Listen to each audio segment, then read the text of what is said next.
Perceptual mapping, positioning, there's activity in the learning material. I've spoken about it a couple of times, but I think it's worth doing this tutorial just to focus in on the key points for when you write your assignment and how you can include this. I put the point of it really, which is I'm looking at groups of customers, just like you positioned or picked your target segment and audience, that single group of people. All perceptual mapping does is helps us understand them at a deeper level. And it helps us understand them not in a factual way. So if I go geographic and those criteria, they are facts. They are tangible measures or differentiating factors where we can segment people and put them into different classifications. What perceptual mapping does is it looks at their perception, looks at what they're thinking, takes us to another level to help us understand. And this is the perceptual mapping graph, which you'll be familiar with. And you see there's two criteria, variable 1, variable 2.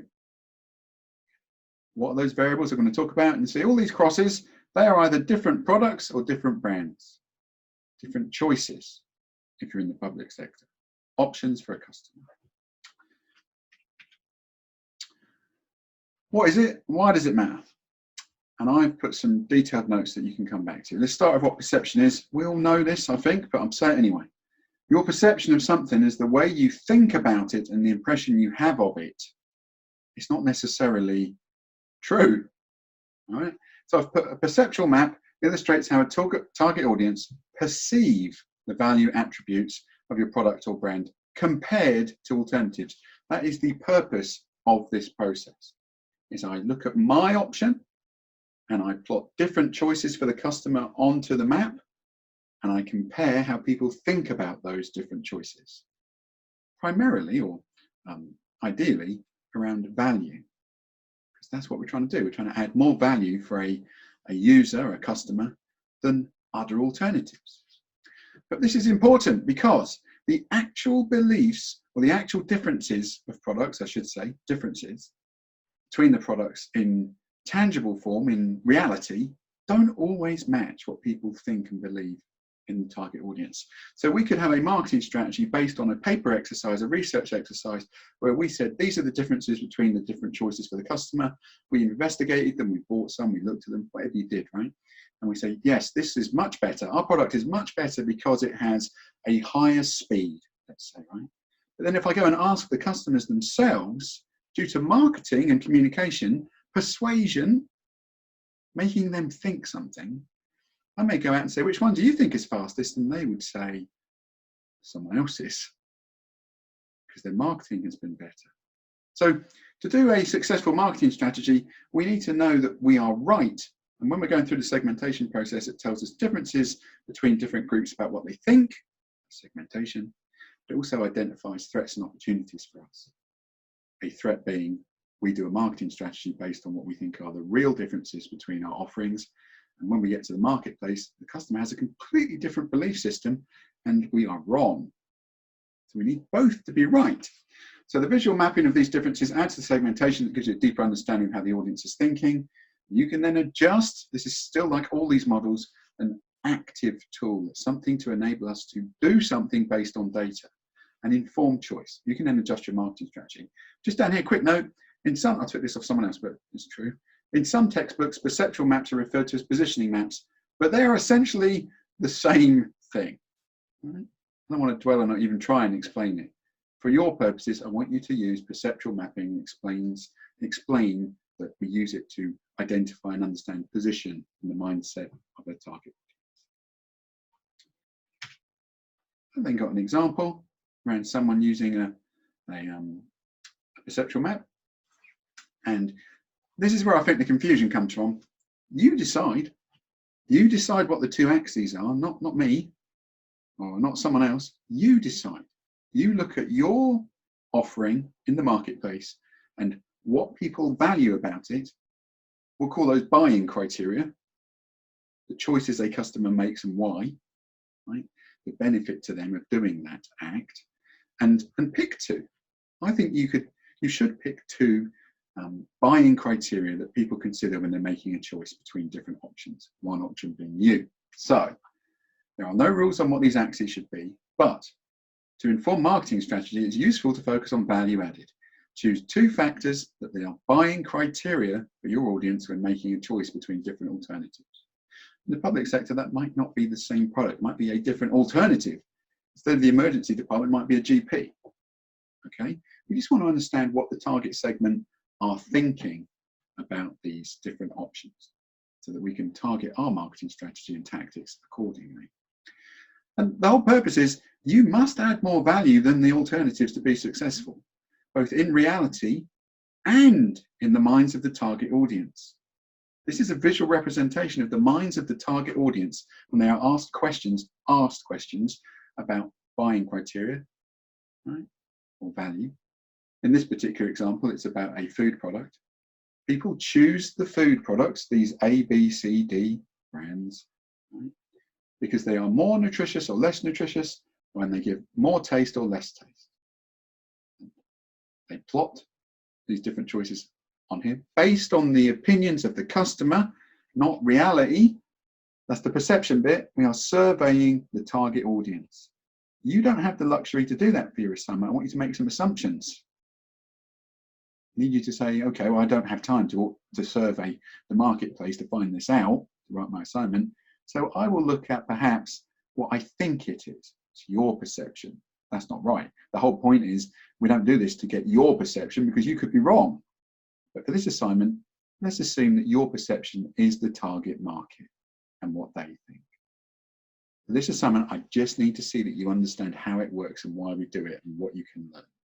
And so if you plot your perception on the differences between different alternatives around 2 buying criteria, I'm okay with that. We'll assume that was your survey.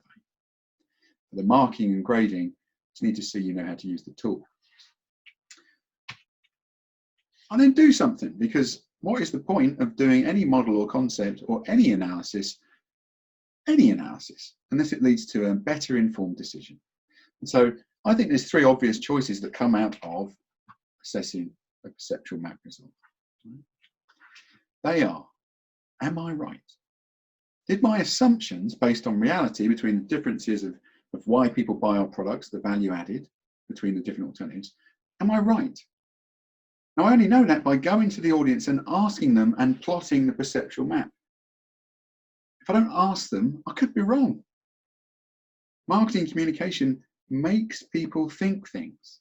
If your competitor or the alternative choice has done that properly, or not properly, depending on which side you're looking at, the perception will not match reality.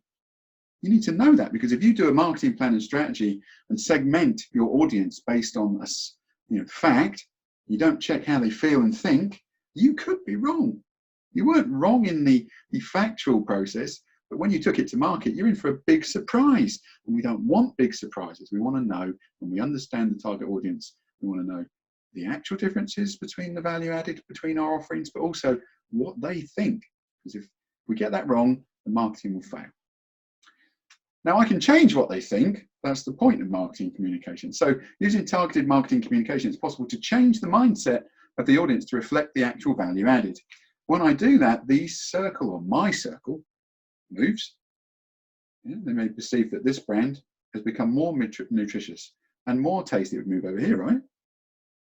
And if I use what I call ghost marketing, don't use that term in the assignment, right? If I use ghost marketing, that means I imply that these brands are less valuable without saying it directly. And they move down here. So I can use marketing communication to move the circles. That's the point. I understand what people think and I move the circles with marketing communication.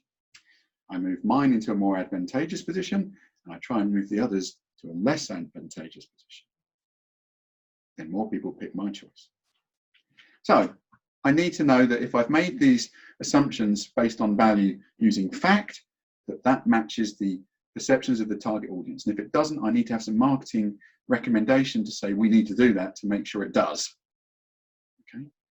The second option is to exploit gaps in the market. If a visible gap exists on the map, they're dead easy to see, that's the white space, there may be an opportunity to develop products and service, marketing and offering that offers a new choice for the customers. When I look at more nutritious, more taste, less nutritious, there's no one here. There's no one who is abundantly nutritious and abundantly tasty. There's also no one here, right, who offers no nutrition, and much less taste. Both of those are opportunities. If I develop a food product that is very nutritious and very tasty, and I can change the minds of people to believe that about the brand or product, our circle will appear here. We might still have this one, we'll have a new product. Now, if I do the opposite and I go, well, I'm going to use really basic ingredients and I'm going to use perhaps things that aren't nutritious, I'm going to make it really cheap so they buy it in volume. You don't want to do that, right? We don't want to give people bad food, but your circle would appear here after the marketing communication. So there are two reasons so far to use a perceptual map. One is to say, I think in reality my brand is here, but when I survey the people, maybe it's over here.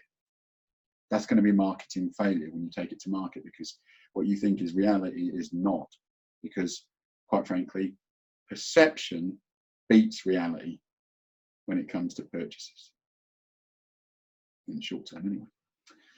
And the second option is, well, there's gaps here, and let me have a think about this. Could I develop a product or offering that will actually give the customer a new choice, a new perceived benefit? And then the third option is defend your position by repeating the survey regularly. It's not a one-off event. When you're doing the segmentation, you are taking a snapshot of what people think and perceive about the different choices. However, as I just pointed out, we can change how people think. And if your competition or the alternatives do marketing communication and change how people are thinking in the marketplace without us knowing, suddenly our products and services become weaker, they become less used, and we fail. And so this is the monitor and control, or the alert system, which is we repeat the survey regularly around the perception. We do perceptual mapping again, right? And we look to see if anything moved so that you can understand changes in the perception over time. This information enables you to identify shifts in perception, future threats, and take timely counteraction. So if I do the survey, it comes out of this and I'm happy with it. Probably ain't. I would like to move that into more nutritious, more taste, probably, because I can charge more money. But let's say it comes out like that and I'm happy. I leave it 6 months. I go out to a segment of the audience and I ask the question again, the exact same question. And when I get it back, this brand A has moved over here. And I had no idea because it was in the minds of the customer.